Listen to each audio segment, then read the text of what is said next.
Hello class 10, we are doing Abraham Lincoln and this is part 2 of the video. So let's see what it is. Take out page number 63 and I'm continuing with the very second last paragraph of the page. Although for a short time he was a member of the Congress at Washington, it was not until 18 years after he had settled in Springfield, when he was 46 years old, that the life story of Abraham Lincoln became one with the life story of the American people.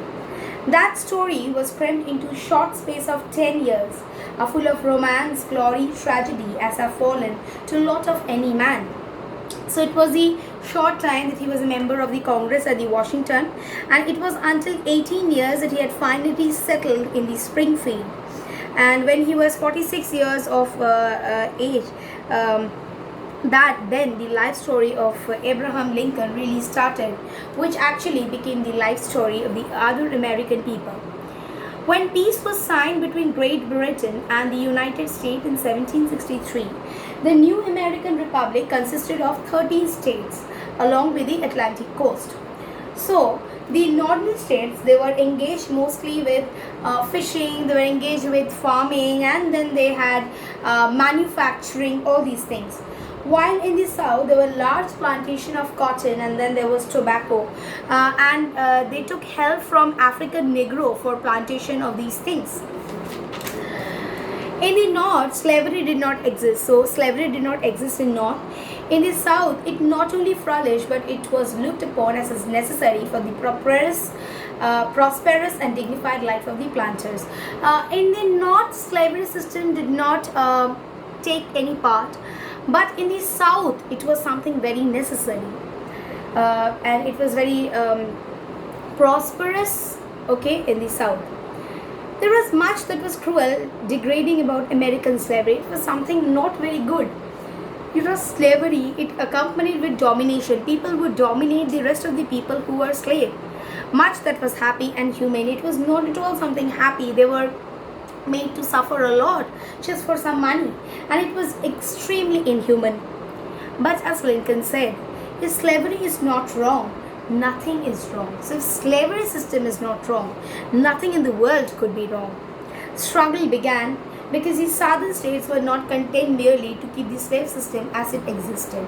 So there was a lot of trouble. The southern states, they wanted to keep the slavery system, while Lincoln did not want it to happen.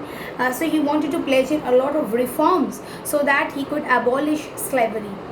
But he wanted to extend it so much as possible for the new states which were rapidly added to the Union between 1784 and 1854. So they wanted to keep on with their slavery system, so that the other states which were coming up, they could also be a part of the slavery system. They could also introduce slavery system in their states. The Republican Party, of which Lincoln was one of the founders, stood for the principle that there should be no further extension of slavery.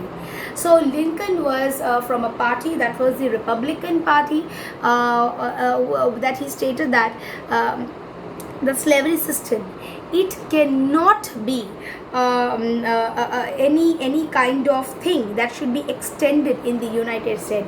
Whatever has happened had happened. It should not keep on going. Lincoln and his friends believed that to stamp out slavery, they must wait. They thought in order to put it outside, they must wait for a while. But that must not wait to declare against the principle of slavery. Lincoln's position was quite clear. He believed slavery to be wrong and saw that he could have no common ground with those who believe it to be right. He saw that he cannot come in terms with the people who thought that slavery system was something right. And he felt that he cannot withstand them, and that the United States could not for long remain half slave and half free. And so he thought that it cannot be that the United States will remain half under domination and half it would be free. It's not possible. he saw that a house divided against itself cannot stand. So when you remember that quote that divided we fall, okay, united we stand. So it cannot, if it is divided, it cannot stand on its own. This was the faith of the Republican Party, and because Lincoln was one of their most respected and almost the moderate leader, he was the founder of the Republican Party also. It was not long before he was nominated for president, so he was nominated as the president. Well, said one of the delegates who visited Lincoln to invite him to stand for office, we might have chosen a handsomer article, but I doubt whether a better. So when there were foreign delegates, there were delegates who had visited, they said that yes, a president could have looked someone much better, more handsome than Lincoln, but in characteristics, in role played, nobody could excel him. Okay, that he doubted. As there was a split in the opposite or Democratic Party, the result of the election was not in doubt. So although there was an opposition, there was not in doubt about the result. And in November 1860, Abraham Lincoln became the first Republican president. So this you all must remember. It was 1860 when Abraham Lincoln became the first Republican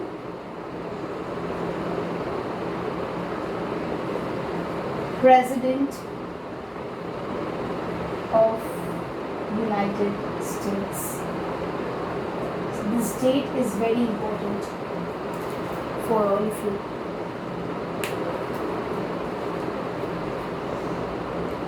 Okay, although the names of the Republican and Democrat have lost of their original meaning, they are still used in American politics. Although they have lost their meanings, they are still used.